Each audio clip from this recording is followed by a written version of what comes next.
హైదరాబాద్లోని జలవిహార్లో narcotic bureau ఆధ్వర్యంలో international anti drug day ఘనంగా జరిగింది. ఈ కార్యక్రమానికి డిప్యూటీ సీఎం బట్టి విక్రమార్క ముఖ్య అతిథిగా హాజరయ్యారు. డ్రగ్స్ రహిత తెలంగాణ సమాజమే రాష్ట్ర ప్రభుత్వ లక్ష్యమన్నారు బట్టి విక్రమార్క. డ్రగ్స్ వాడకం వెనుక ఎంత పెద్దవారున్నప్పటికీ ఉపేక్షించేది లేదని తేల్చి చెప్పారు. డ్రగ్స్ను నిర్మూలించేందుకు ప్రతి ఒక్కరూ నడుం కట్టాలని సిపి శ్రీనివాసరెడ్డి అన్నారు.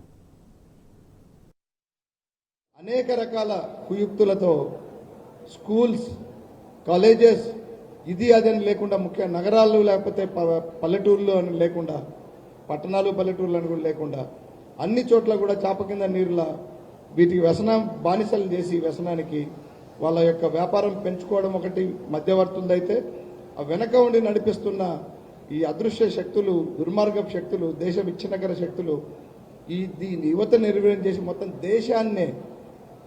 దేశాన్నే కబలించాలనే ఒక పెద్ద తతంగం జరుగుతూ ఉంది. మనం అందరం కూడా నడుము కట్టాలి. మనం అందరం కూడా ఈ కుయుక్తుల్ని ఛేదించాలి. మనం అందరం కూడా దీనికి బానిసలవుతున్న వ్యక్తుల్ని, మన మిత్రుడు కావచ్చు, మన బంధువు కావచ్చు, మన అన్న తమ్ముడు చెల్లెలు కావచ్చు, ఇంకెవరైనా కావచ్చు, వీళ్ళందరినీ కూడా మనం వాళ్ళతో మాట్లాడాలి, చైతన్యపరచాలి. తల్లిదండ్రులు ఒకటే కాదు, లేదా పోలీసులతో ఒకటే కాదు బాధ్యత. డ్రగ్స్ అనేది కేవలం ఒక శాఖకో, ఒక టీజీ న్యాబ్ అనో, లేకపోతే ఒక పోలీస్ అనో వీళ్ళకి బాధ్యత అని అనుకుంటే మాత్రం ఇది కంట్రోల్ కావడం కష్టం. ప్రతి ఒక్కరం మనం ఈ విషయంలో దీని నియంత్రణకు పూనుకోవాలి. మన పరిధుల్లో ఎంత చేయగలమో దీని గురించి మాట్లాడాలి. ఈ తప్పుని ఎత్తి చూపాలి. ఈ తప్పుని ఎవరైతే చేస్తున్నారో వాళ్ళని కూడా ఎత్తి చూపాలి. దానికి తగిన జాగ్రత్తలు తీసుకొని కావాలంటే చేద్దాం. కానీ నిర్లక్ష్యం కానీ మౌనం కానీ వహిస్తే చాలా ప్రమాదంలో పడతాం. ఈ రాష్ట్రంలో మాదక ద్రవ్యాలు అనేది కనపడటానికి వీల్లేదు, వాడటానికి వీల్లేదని చెప్పి చాలా కఠినంగా ఉండటానికి రాష్ట్ర ప్రభుత్వం నిర్ణయం తీసుకొని ముందుకు పోతాం. మాదక ద్రవ్యాలు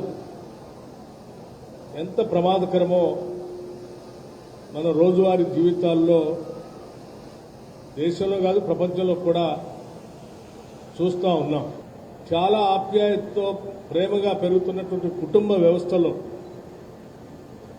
ఒక భయంకరమైనటువంటి విష ప్రయోగం లాంటిది ఈ నార్కోటిక్స్. ఈ రాష్ట్రంలో మాదక ద్రవ్యాలు ఈ రాష్ట్రంలో లేకుండా చేయాలంటే కేవలం పోలీస్ యంత్రాంగం ఒక్కటే కాదు, ప్రభుత్వ యంత్రాంగం ఒక్కటే కాదు, యావత్ సమాజం అంతా కూడా స్పందించాల్సిన అవసరం ఉంది. మన పిల్లల భవిష్యత్తు మనందరిపైన ఉంది. ప్రతి పౌరుడు దీని మీద దృష్టి సారించాల్సిన అవసరం ఉందని నేను ప్రగాఢంగా నమ్ముతా ఉన్నాను. మాదక ద్రవ్యాల నిరోధన కోసం అత్యంత కఠినంగా ఉండటానికి నిర్ణయం తీసుకుందని కూడా నేను చెప్తా ఉన్నాను. ఇటువంటి ప్రక్రియలో ఎంత పెద్దవాళ్ళు ఉన్నప్పటికీ, ఎటువంటి వాళ్ళు ఉన్నప్పటికీ కూడా ఏమాత్రం ఉపేక్షించకుండా అత్యంత కఠినమైన నిర్ణయాలు ఈ రాష్ట్ర ప్రభుత్వం తీసుకుంటుందని